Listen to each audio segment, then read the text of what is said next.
أكثر من 15 مخطوطة أصلية ذات قيمة تاريخية وإرث متنوع لا تقدر بثمن، فهي توثق نتائج أبحاث إسلامية لقرون عرضت في مركز الفنون الجميلة في بروكسل.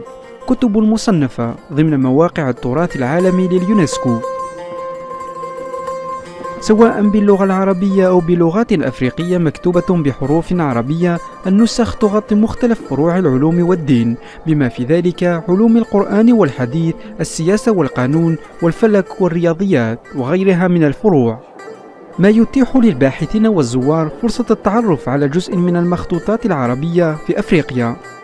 Je pense il y a un grand intérêt d'apprendre pour beaucoup, qu'il y a une histoire écrite en Afrique, que l'Afrique c'est pas seulement une tradition orale comme beaucoup le disent.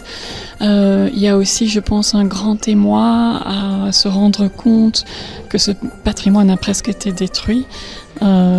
Qui n'est pas encore étudié vraiment, pas encore connu du grand public et pas encore vraiment étudié par les académiques comme avec l'amplitude que cela pourrait être, parce qu'en fait tout ce patrimoine a pendant longtemps été caché dans des caves, il n'a pas été utilisé, il n'a pas été valorisé. C'est seulement depuis les années fin des années 60 avec une initiative de l'UNESCO que le gouvernement du Mali a pu créer une bibliothèque d'État avec des manuscrits, que ce patrimoine a été connu de quelques experts. 370,000 هو عدد المخطوطات التي تم إنقاذها خلال حرب مالي، عندما حاول الجهاديين القضاء على هذه الوثائق والآثار بحجة أنها غير إسلامية أو تعارض تفكيرهم الإسلامي المتطرف. نسخ تم نقلها من تومبوكتو التي كانت تحت سيطرة المتطرفين إلى العاصمة المالية باماكو بطريقة سرية، غالبا باستعمال الحمير والبغال أو داخل سيارات محملة بمواد غذائية.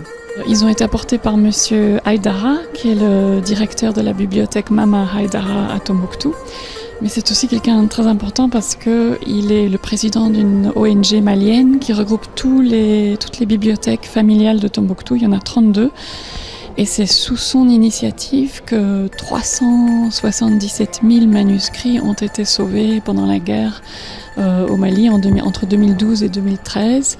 Il a réussi à faire une opération d'évacuation de donc 377 000 manuscrits sur une période de 6 mois. Donc les manuscrits sont passés de Tombouctou à Bamako. وللتعرف أكثر على أسرار هذه المخطوطات نظمت محاضرة جمعت العديد من الباحثين والطلاب، حيث تم من خلالها إلقاء الضوء على تاريخ هذه النسخ الذي يعود إلى الفترة الممتدة بين القرن ال13 والقرن العشرين، تلك القرون التي كانت فيها مدينة تومبوكتو مخزن للإنتاج العلمي والمعرفي ومركزا للعلوم الإسلامية في غرب وصحراء إفريقيا. La ville de Tombouctou se développe comme centre intellectuel à partir du XIVe siècle, même si la ville est vraisemblablement plus ancienne et connaît son âge d'or, je dirais, entre le XIVe et le XVIe siècle.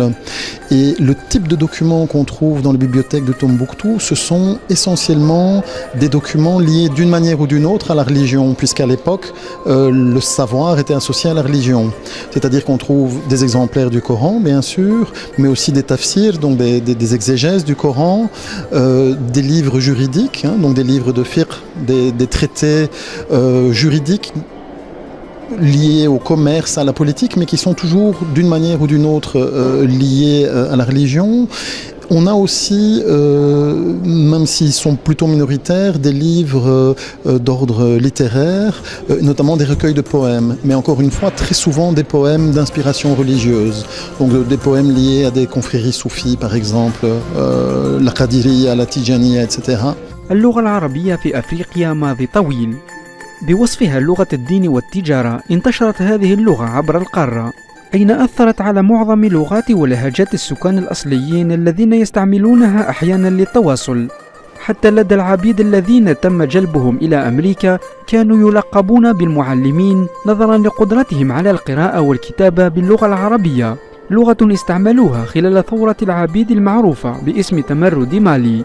On sait que dans les derniers siècles de l'esclavage au Brésil, une partie des esclaves qui étaient emmenés de ce qui est aujourd'hui en gros le Nigeria et les pays voisins, une partie de ces esclaves donc qui étaient Haoussa et Yoruba notamment, étaient musulmans.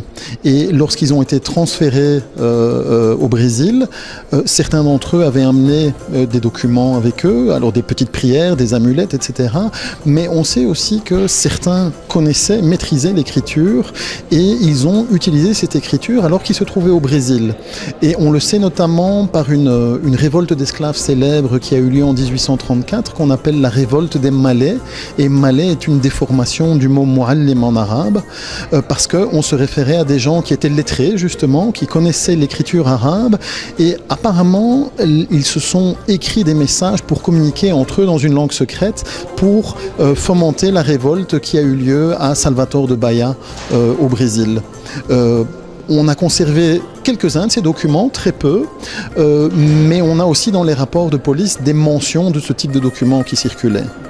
لطالما كان اسم طومبوكتو مجهولا إلا أن هذه المدينة كانت عبر قرون مركزا للعالم الجنوبي ونقطة للتبادل الحضاري، ولكن شاء القدر أن تندلع الحرب في المنطقة لكي يعرف العالم أهمية تراثها. مخطوطات طومبوكتو جزء من ذاكرة التاريخ، كنز لطالما أضاء القارة الأفريقية، ولكن اليوم مهدد من طرف التطرف. نيران الإرهاب تلتهب حضارة لا يبقى فيها إلا هذه الكتب. من العاصمة البلجيكية بروكسل، أحمد سفيان، نمجا نيوز.